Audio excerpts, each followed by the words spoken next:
So my name is Rob Geils, and I am with the Corcoran Group. I'm a real estate broker here in Manhattan. My office is right down there. That was so exciting to me. What was just brought was just the energy and excitement I needed. We're down about 50% from last year. Last year we had our greatest year ever in real estate, but things change in real estate slowly and also quickly. So we're here to find out a little bit about each of these people who have different areas of expertise and different business models. And I'm hoping that each of you will have some questions afterward. Hopefully we have some time. I'll start out with everyone introducing themselves and just give a little overview of what you do and what your main focus is. And I'll go to my right. Ladies first. Well, Chris, and also our host, Polsinelli. Let's start with ladies first. Yes, thank you very much. Thank you, everyone. Hi, everyone. My name is Persaud. I am a shareholder partner at Polsinelli in the New York office. My practice is focused on commercial real estate transactions. I represent lenders and borrowers in different various financing transactions. I also handle acquisitions, sales, leasing, both landlord and tenant side, and as well as joint ventures. I represent investors in many different joint ventures as well. Mm-hmm. Okay. Dino? Sure. Everyone, good afternoon. Thanks, Marty, for organizing another amazing event. Pleasure being here yet another year. My name is Dino Christoforakis, principal founder of a company called Vential. I've been on the corporate side for a couple of decades, working for pension funds and global investment managers, all in commercial real estate. That's my bread and butter. That's my passion. About a year ago, I started my platform. We're focusing on co-GP investments across different asset classes. And at the same time, I'm building an operating platform on the build-to-rent single-family rental business, which is going to be, similar to what Peter described before. We're going to be utilizing new innovative building construction methods to create houses that they are self-sufficient energy-wise.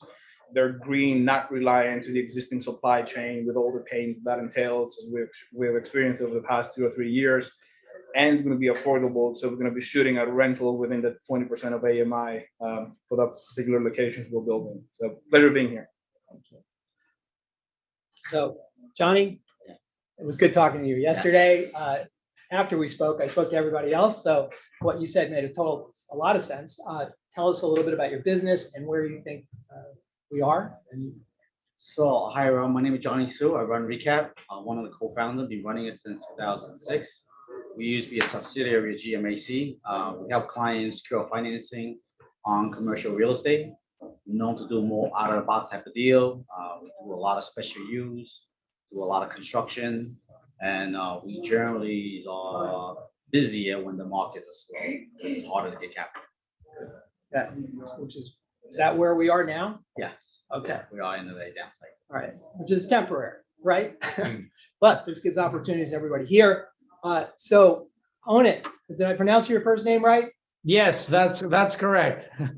So it was really great talking to you from my car, doing alternate side parking the other day and meeting my dog. Tell us a little bit about what you do and just what's special about your company. Thanks, Rob. Thanks for having me. Thanks, Marty, for inviting me once again. We also do and specialize in commercial real estate. We're primarily focused on office. We go to secondary markets and we buy from effectively sellers that are in dire need. So I would say very distressed sellers, but we buy beautiful buildings at literally, in some cases, 25, 30 cents to the dollar. So we own 21 million square feet across 14 states. Representing approximately $2.5 billion. And obviously, as you can imagine, we find some amazing deals that are the result of COVID and also the increase of interest rates. So it's a fantastic time to be in business for us. Thanks for having me. Well, thanks for being here. So we just heard about these long-term trends that are happening in the real estate market and how it affects all of us. It's about work and what does work look like. Last year I was asking the question, how does COVID affect us? I'm back in the office. Some of you are back in the office, but we're not back full time. But that means it affects residential real estate, it affects retail, it affects office specifically. And what do we do to make sure that we're looking where the puck's going instead of where it was, both in terms of new ideas, where are you going to be, and what are you doing now to address the new world? And why don't we start out with, let's start with you, because I think you have something that's a little bit different, and he does too. Go ahead. Sure. So Yeah, I think I mean we've said it probably a few times, but I think COVID essentially accelerated all the trends that we're experiencing today, right? From the way we're utilizing office space to where we live to how we shop to all the utilization of industrial and how has that changed over the past couple of years or more, as we heard from Peter. What we're doing, I think once you're in real estate, you have to constantly study the space. So you always have to be with eyes wide open, understand the macros, and then look at markets with a specific lens. So go from 20,000 feet high all the way down the ground. I think it's going to become even more important to partner up with the right manager. The local markets are going to become even more difficult to break into and identify deals that make sense, especially in today's inflationary environment. What used to be a high teens deal as far as IRR, now it's a low teens, because pretty much everyone is forced to use less leverage, right, because of interest rates and access to capital. So identifying the right managers, the right sponsors is going to be increasingly important now and in the next years. And then looking at different asset classes. I mean, I'm going to use what was mentioned previously in a few panels before us. But you have to look at real estate as a business. It's not just an asset by asset. It's really the business. Does it make sense? And does it make sense in the long term? If the answer is yes, you move in. If it's no, respectively walk away. And what I do on my day-to-day, I'm dealing with a bunch of deals like everyone else. And I'm sure you agree that there's a lot of noise out there. There's very little deals that actually make sense to pull the trigger on. It's very important nowadays to stay disciplined. We've heard before that people get desperate times, desperate measures. So for us, eyes wide open, discipline our approach.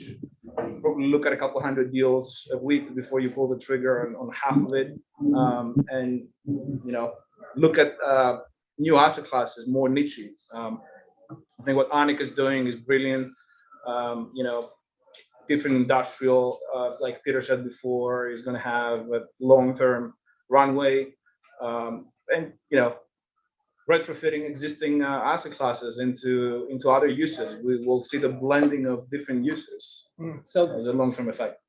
Moving from Manhattan to Vail, Colorado in an RV for young people sounds great, but it sounds great to me right now because I'm just tired of paying like top dollar to live here. But let's have I'd like a quick opinion about New York City.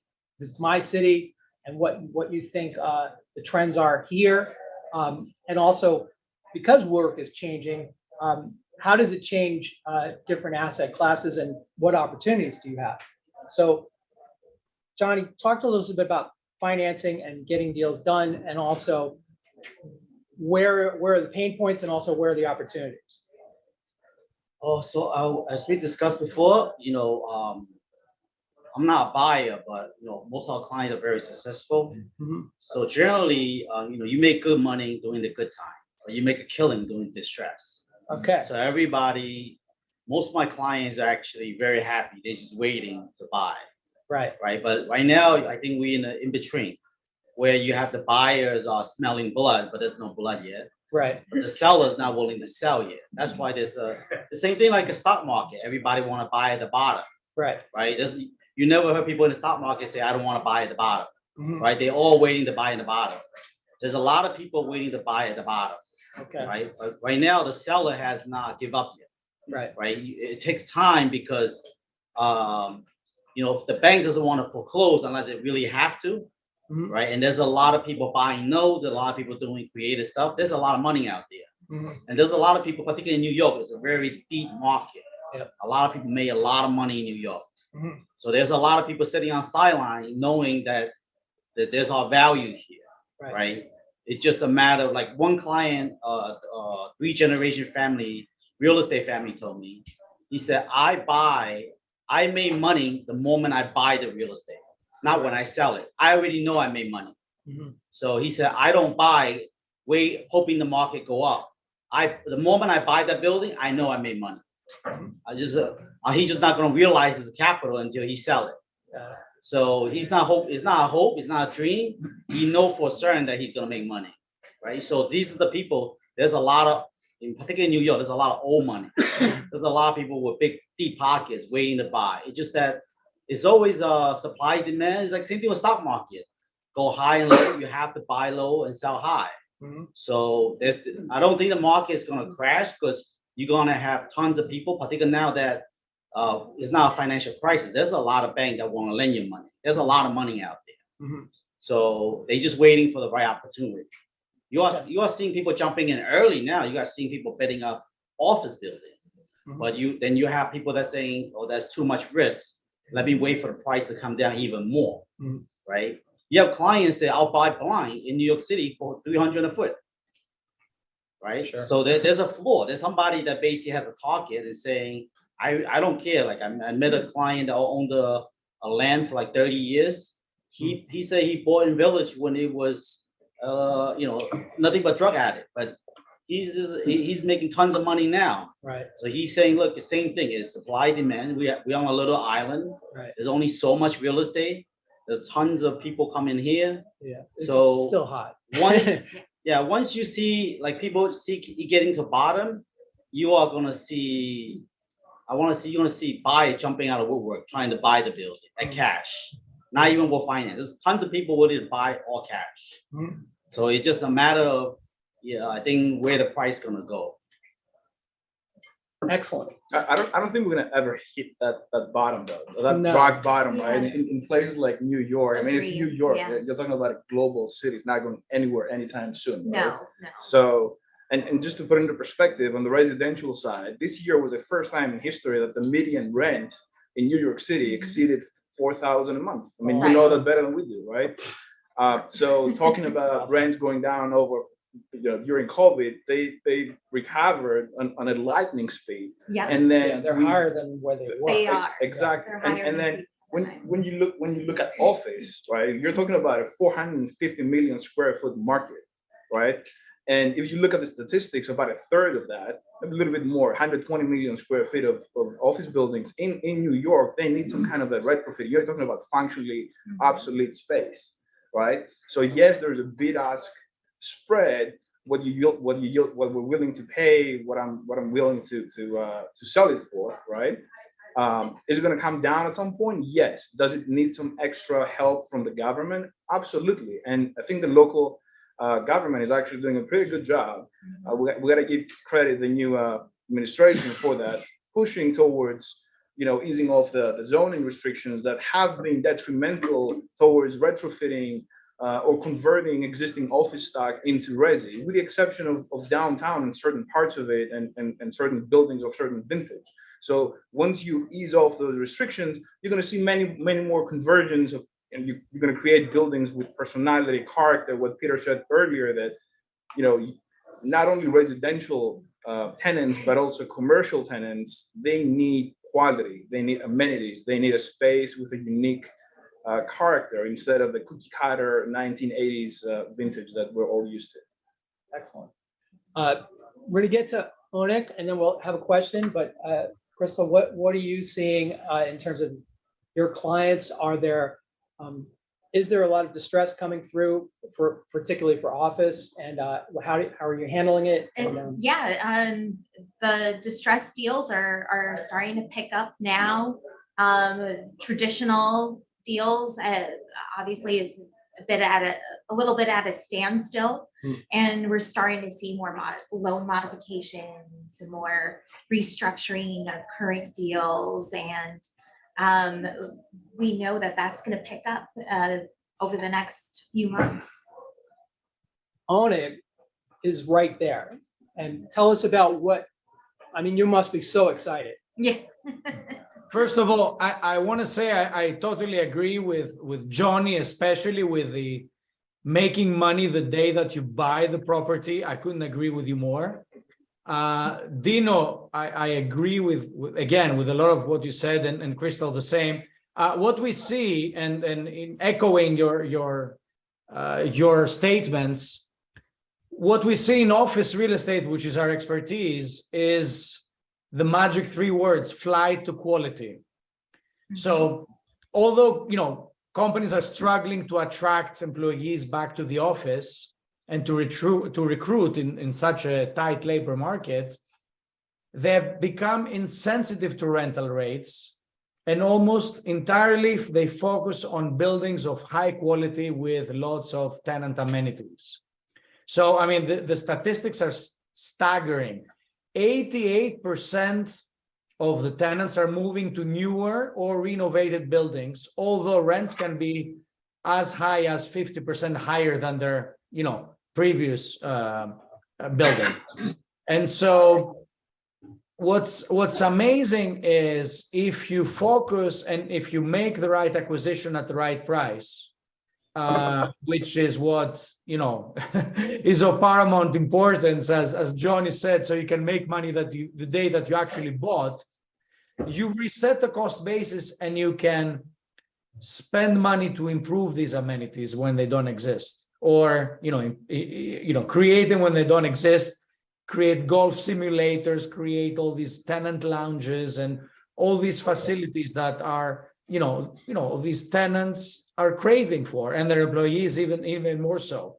So the difference is that very few landlords have the capital or the appetite to invest heavily into their assets, especially when they bought the assets at expensive price, and or they over leveraged and now they cannot meet their obligations. So that's where we come in. We buy, we reset the cost basis by buying at very attractive prices. We put a lot of cash reserves up front.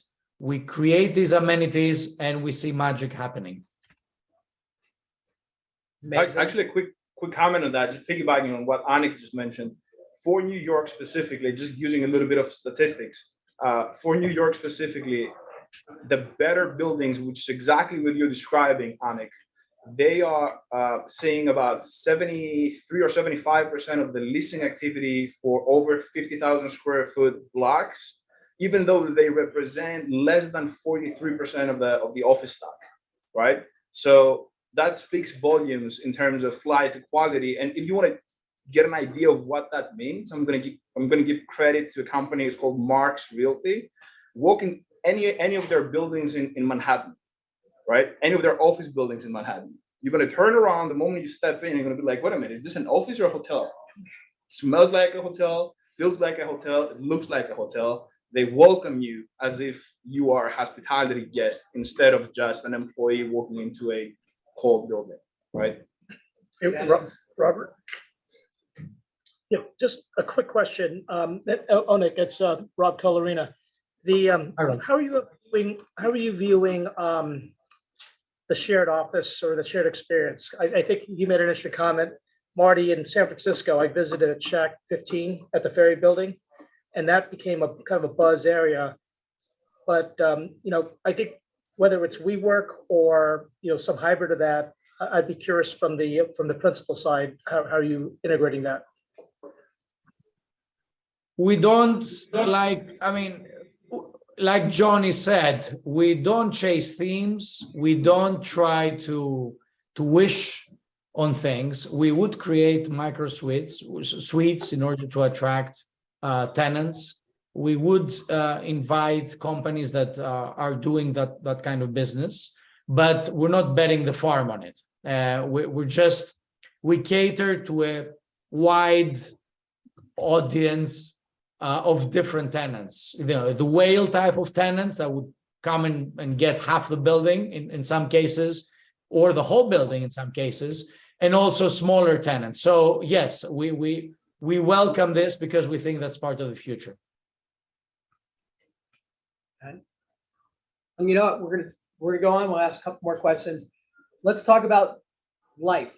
Okay, the lifestyle has changed to the point of work and home has kind of merged. I'm seeing destination real estate, commercial real estate retail in like Brooklyn at the Dumbo, Club Dumbo. It's a food court and it's amazing. It's like a place to go and visit. You see that happening with retail and residential and office kind of all becoming a lifestyle. And what types of things are we doing to take advantage of that? And I think some of your business plans are looking at that, and you probably see people financing that kind of thing. It's not just single use. Everything is becoming multi-use, multi-purpose, because we bring our dogs to work and we need a dog walker. We want it, you know, all the amenities in our office space that we have at home. And we don't want to be at the office all the time, but if it feels like home, we'll be there. So, and there's the social aspect. So anybody want to talk about, the long-term trends that we just talked about at the beginning? Anyone? Okay. Happy to. I mean, look at how we used to work in the past, right? Before smartphones, before laptops, that was the main reason why we're commuting to the city to go to the office, because all the equipment that will help us do our jobs was here, right?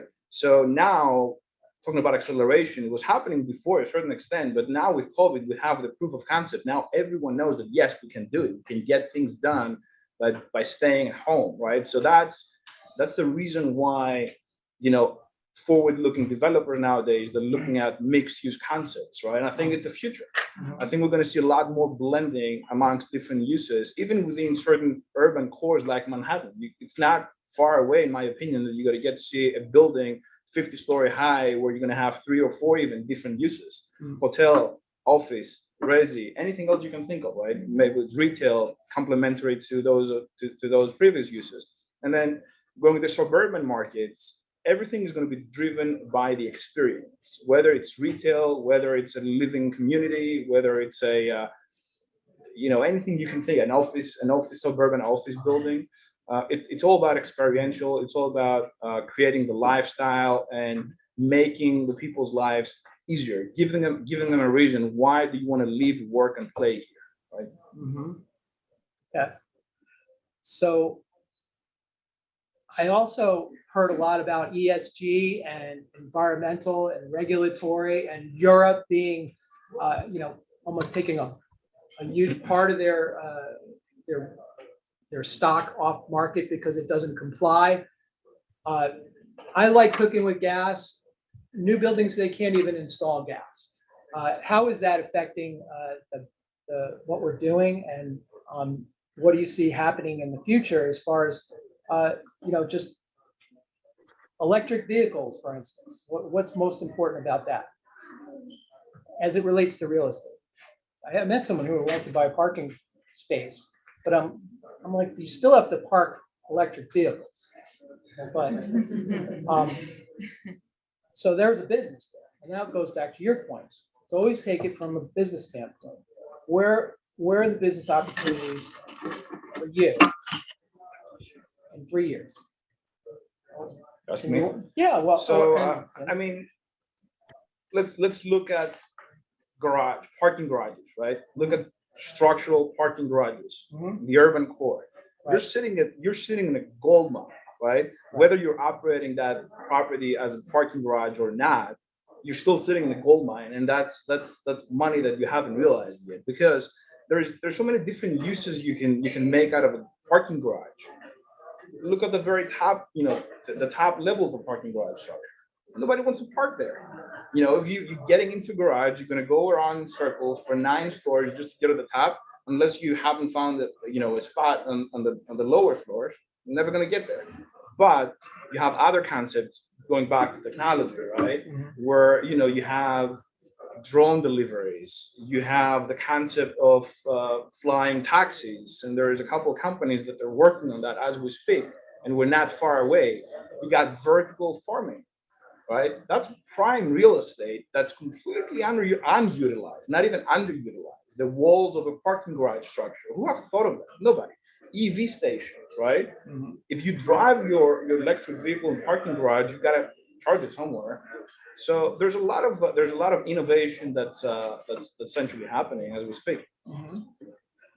So, Onic, what new trends and technologies are you implementing in your office space to make it, value add when, it's just an office? Like what would you see the office of the future looking like?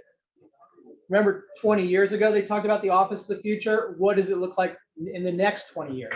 Yes, an excellent question. And again, you don't go to the office because that's where your filing cabinets are, or your assistant, or where your supervisor can monitor you. You really go for the advanced amenities and facilities that are simply not available at home. That's why we think this office is dead is very overblown, frankly. Talented people don't go to the office just for the desk. They want the culture, they want flexibility, they want a place they can move around, armed with all the tools they need to execute on whatever task they need. If they need a quiet place to work, their booths, they can be alone and isolated. For interaction, they can go to community rooms that look like 4- or 5-star hotels. And to echo Dino's sentiment, it's exactly right. For creativity, they go to brainstorming rooms or meeting rooms for wellness. We create gyms and, like I said, even golf simulators. So yes, you go to the office for what you don't have at home, and that is the office of the future. Will we stay some days at home doing work? Absolutely. Work from home is here to stay for at least a couple of days a week. But the other days, you want to be close to the boss to secure the better job and not miss any of the important meetings, and be close to your colleagues where magic happens. So, for those reasons, we invest heavily into these amenities that make the future of office the reality today. About 10 minutes. Okay. All right. Well, I don't have a podcast room, but I really want one, and I'm trying to decide whether I want one at the office or if I want it at home. But that's the kind of thing that comes up. You had a question, and I'm going to ask you can all bring questions to the table now. We have 10 minutes. Let's be pressured. The question is that I'm listening to this and I'm saying to myself, this is all good and fine in a situation where the economy hasn't yet tanked. And we heard earlier that there's a good possibility the economy is going to tank, where interest rates are going to continue to rise and recession will come in, sort of a stagflation formula. What happens to all of these high rents that people are paying, and the continuing immigration of population from major cities, which is ongoing? These are trends that are going to fight against what we just heard. The question is, are you guys playing where the puck is, or are you going to play where the puck is going to go? Yeah, so it's the mass migration to the smile states, right? Yeah, I'm just saying that I think the economic winds of change are about to happen. I think the general depopulation of major urban environments is going to continue. And I think corporations are going to get very much more cautious about what they're spending than they are now. So I just wonder whether or not this the style will change in your book when you in the next year and the next couple of years. I think it's a fantastic question. The answer is, in my opinion, like any other investment, don't put all your eggs into one basket, right? So I'm not going to say that we're going to go 100% New York City. I'm not going to say we're going to go 100% Sunbelt, right? Or one particular asset class or even one particular strategy versus another. The other thing that I want to mention is that if you look at I think the capital, at least in this country, if not the world, is driving pretty much all the decision making, right?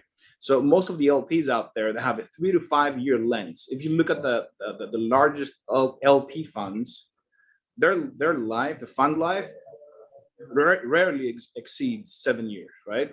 And most of them between 3 and 5. That's, in my opinion, that's simply just not enough to execute the business plan as the world stands in front of us today, right? Because there's a lot of uncertainty as far as where the interest rates are moving and the access to capital in general. So I think we have to change from a capital perspective our timeline, look, more than 10 years horizon, so long-term perspective. And then, as far as diversifying your holdings, there's like, we talk specifically about New York, for example, and you want to invest in office, going back to flight and quality, right? You got to stay disciplined. You got to be very, very thoughtful on what you are trying to accomplish, and don't rush to jump the gun. As we heard from Alfonso in the morning, we're getting compensated for being patient, which is good news, right? But at the same time, diversify. So look at a couple of different strategies. Maybe, do a little bit of office, a little bit of industrial, a little bit of multi, some single family or whatever else, get you excited.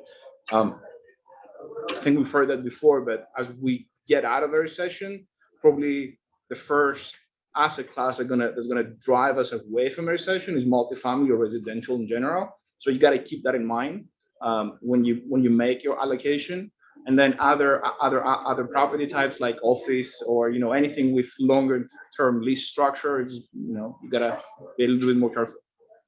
Yeah, so I know it's about multifamily homes, stuff like that. Some projects we're looking at other parts of the country. I know I hear your aspect of this particular part is working with the state on old prisons and acquiring old prisons, make turn convert farming. In one state in the Midwest, we talk about turning into geriatric care centers. So my question is more so New York, New Jersey, Connecticut based. Do you also feel that you're going to see more private investors start to look at maybe having old prisons and where that market is? Amazing idea. Women's House of Detention, Chelsea, multi-million-dollar condos. I mean, look at Rikers Island. We've had a few talks. Yeah, exactly. I mean, you're talking about prime real estate. Look what's around Rikers. Yeah, absolutely. So I think part of the reality for what John is talking about, which is kind of sinister, is what's the appetite of, another way to ask the question, I'm going to ask Johnny Sue because he's in that business, is what's the appetite for debt right now, for real estate credit right now? I mean, people are coming to me all the time saying, look, it's dried up. It's really tough, unless you're like a family office doing bridge financing. It's really hard to find sources right now. Any thoughts on that? Where is that, and what do you think is going to happen? Because once that goes away, a lot of your stuff that you're talking about, that's when the floor drops out, right? So Yeah, I think there's always winner and loser. Same thing in the banking. You always have bank that has money to lend, then you have bank that lend on a wrong deal that don't have money to lend. It's not gonna be either or, right? It's all because banks are in the business of lend money. But not the money center bank, but the local banks. And there's always a lot of strong players that perhaps not your household names, but you have a lot of people that have been in the business for centuries, 3-4 family, and the bank will lend them anytime they have a project. And a lot of the strong players don't even have a high leverage. So, bank understand, like when we look at every deal, yes, all the sizzle sounds good, but the bank really look at the state, right? It's about what can they stand on. You could have a vision, but what if your vision doesn't work because they have to get their money back because they're not your investor, they're a lender, right? So they want to be secure. So they need to know there's a way out. Now, what you said about people moving, from my experience, again, things could change, but usually, like when the recession hit, everybody moved closer to the city, not further, because that's where the job is. So that's why you're saying now, yes, right now, why people are doing all these moving to out of state and going other stuff, they're the first one to get laid off. If you notice, a lot of people that's the work from home, they actually the first one get cut off. So they're even the boss are saying once the things get tough, right, the people that keep the jobs, the one the boss see every day. So, Out of sight, out yeah, of mind. yeah, so, but Zoom is like, when you're in the office and you have something come up and you make a phone call, and you'll call your worker, you say, you can't call him and say, hey, jump on Zoom now. He could be on the bathroom. Right? In the office, when you have emergency meeting and you say, hey, we have emergency meeting, and you call your worker and say, hey, come to the conference room, we have emergency. You can't find your worker. What happened to him? He's out of here. I can guarantee you that. I mean, I understand, like everybody, there's a lot of top producer. Remember, if you're the breadwinner of the company, you do whatever you want. But the thing is, when you run a company, particularly when you talk about when you go in a downturn, when you go into something, and the boss is saying, let all head on deck right now, and we have to call you Zoom, we can't find you for 30 minutes. That's going to be a problem. Maybe now, but if you just look at the trend now, like even last time during financial crisis, a lot of people was moving further and further out. As soon as financial crisis hit, everybody moved back to the boroughs. Everybody moved closer to the city because that's where the job is. So 5-minute meditation. That stresses me out a little bit, but it's true. Yeah. Work-life balance goes out the window when we're in a recession, right? Yeah. You gotta pay the mortgage, right? Yeah. So, and you're right. I've always come to New York City. I've never decided I'm gonna live in the suburbs. Yeah.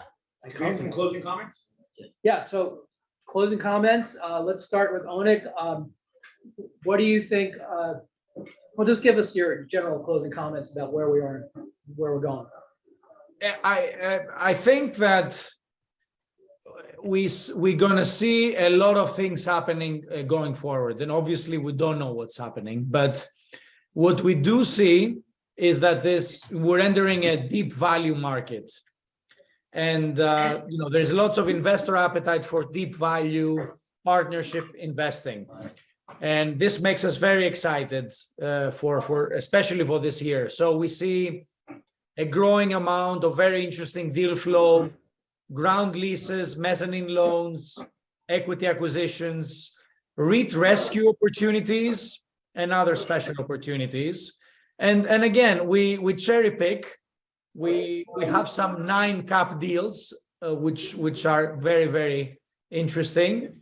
And we're gonna continue to deploy money in amazing opportunities from people that either had to sell too early or were over leveraged or made wrong choices and they overpaid. So it's the strategy is simple. You just need to follow it.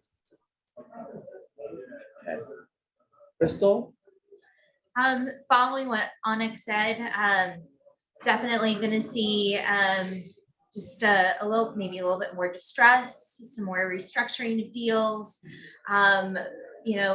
Deal pipeline is a bit slow at the moment, but I think people are just waiting right now to find the right opportunities. They are cherry picking deals. They're really looking at each deal very critically and analyzing and doing their due diligence to see if it actually makes sense before moving forward.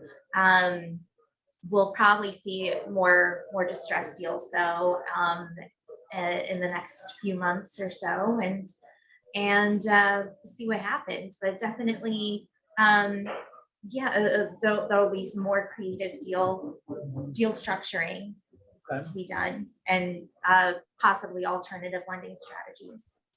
Okay. Well, I think one man's lost one, another man's gained. So everybody's waiting for it. Everybody's an opportunity. So you said that there's a lot of dry powder out there just ready for a recession, which it happens. It's okay. It's a cycle. They always wait It's a for the cycle, and that's what they say about real estate. It's the one business that has, a 5-year memory on a 10-year cycle, right? So that's a good one. So. Yeah, I mean, Bring us home. I'm gonna share with you what I told myself every morning, or almost every morning when I look at myself in the mirror. It doesn't happen very frequently, but I'm trying to remind myself, keep it simple, right?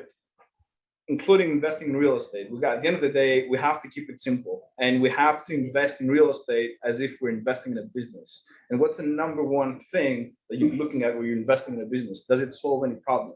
If the answer is yes, you move on. If it's no, it's a waste of everyone's time. Same thing with real estate. You cannot just invest in real estate simply for the sake of making money, right? It's not all about money. I think if you want to be sustainable in this business, project-wise, platform-wise, personal, you got to solve something, right? You gotta leave the world a better place, and you have to find that problem that creates some pain for someone and solve for it. And that's why I'm very excited for the platform that I'm building on the build to rent single family rental side.